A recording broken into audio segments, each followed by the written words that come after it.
You know, not many people get to experience some severe weather like tornadoes or hurricanes.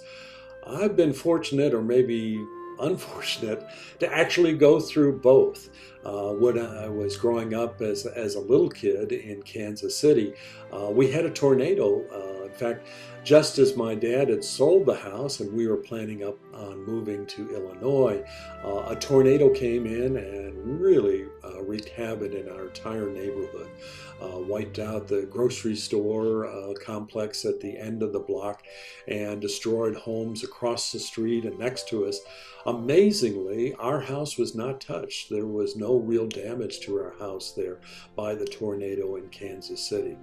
Then, several years later, when we lived in Fort Lauderdale, Florida, we had the opportunity or the disadvantage of going through a hurricane.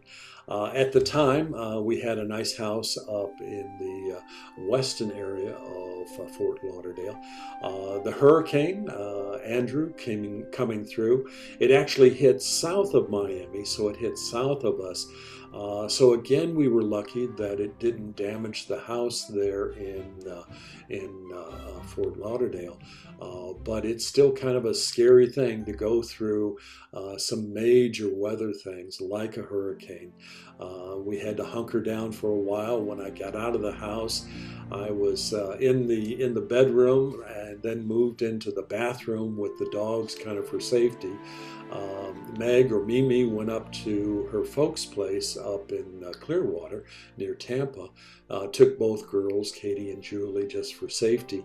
The irony is that Andrew went across the peninsula, across Florida, swung up, and then swung back over into Tampa, but it wasn't as strong and there wasn't as much damage.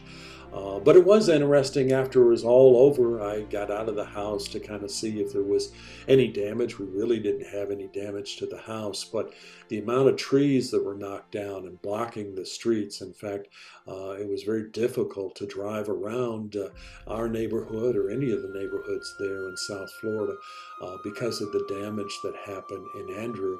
And it actually, the eye of it hit south of Miami, so quite south of us, but still there was a lot of damage throughout that South Florida area.